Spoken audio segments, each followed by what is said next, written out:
नमस्कार बंधुरा शुभ सकाल आमार नतून आरो एकटी ब्लगे तोमादेर अनेक अनेक स्वागत जानाई। आरो एकबार बियेर पर शशुरबाड़ी एसे एई आमार प्रथम ब्लग।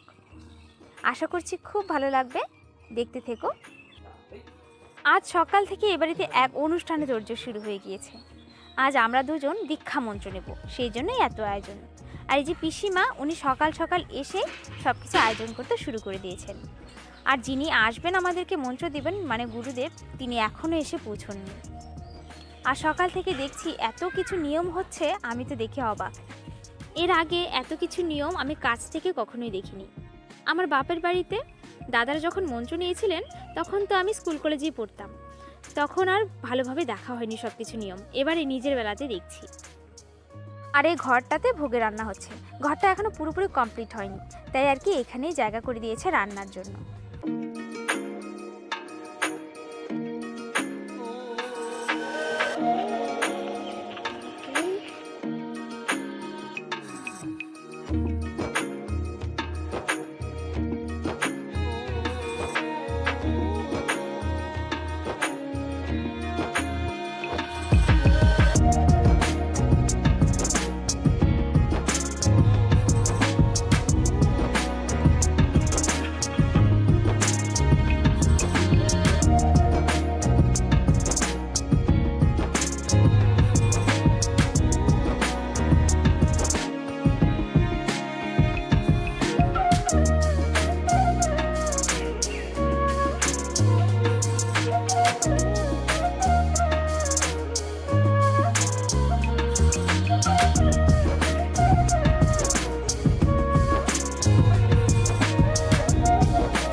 আমরা দুজনেই নতুন পোশাক পরে নিয়েছি।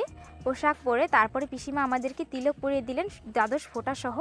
তারপরে গুরুদেব আমাদেরকে দুজনকে দুটো সুতো দিলেন, বললেন কোমরে পরে নিতে। তারপরে গেলাম মা বাবার কাছে, ওনাদের কাছে অনুমতি নিয়ে তারপর আমরা যাব মন্ত্র নিতে।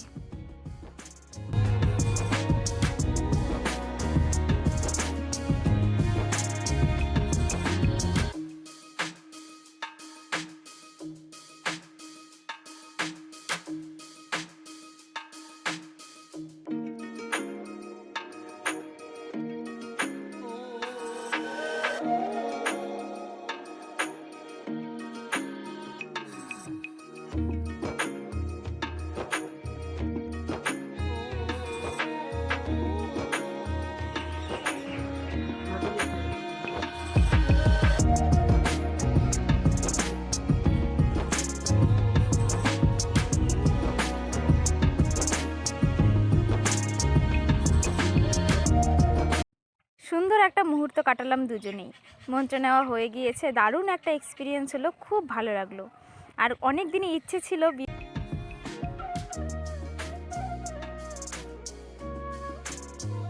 আমরা বাইরে এসে বসলাম আর গুরুদেব এখনও পুজো করছেন। আরও নাকি অনেক নিয়ম আচার বাকি, সেগুলো করছেন এখনও, আর চলেই যাবে অনেকক্ষণ ধরে। আর আমরা বাইরে এসে একটু বসলাম, গল্পগুজব করছি, এই আর কি।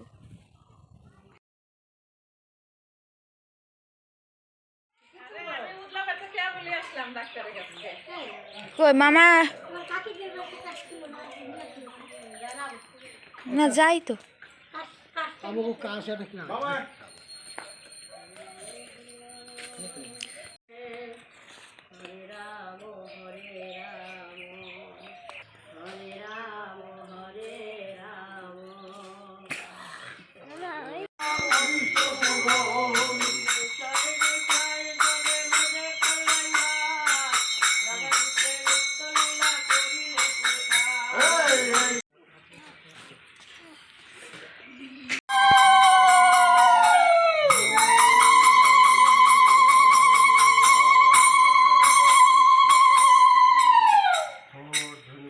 শুভ কাজগুলো সম্পূর্ণ হলো, অনেক নিয়ম আচার হলো। এবারে বড়রা প্রণাম সারছেন, তারপর আমাদের পালা, আমরা ছোটরা প্রণাম সারবো। আর আজকের এই সুন্দর দিনটা আমার সারা জীবন মনে থাকবে। সুন্দর একটা দিন কাটালাম। আমরা এবার ছোটরা প্রণাম সারলাম, বড়দের সবাইকে প্রণাম করে তারপর এখন আমরা দুজনে গুরুদেবের কাছে প্রসাদ নিয়ে উপোস ভাঙবো, তারপর খাওয়া দাওয়া করবো। আর গুরুদেব বারবার করে বলছিলেন তাড়াতাড়ি করে উপোস ভেঙে ফেলতে। উনি বলছিলেন উপোস মুখে যদি কোনো কটু কথা কাউকে বলা হয় সেটার পাপ নাকি গায়ে লাগে, তাই তাড়াতাড়ি করে উপোস ভেঙে ফেলতে হবে। তাই এখন আমরা যাচ্ছি খেতে। আর উনি বলছিলেন সবার সঙ্গে একসঙ্গে বসে খেতে হবে, আজকে বড় ছোট কোনো বিভেদ নেই, বড়দের সঙ্গেও বসে ঠিক খাওয়া যাবে। খাওয়া দাওয়া সব হয়ে গিয়েছে, এবার গুরুদেব বিদায় নিচ্ছেন আর আমার শ্বশুরমশাই ওনাকে একটু এগিয়ে দেবেন।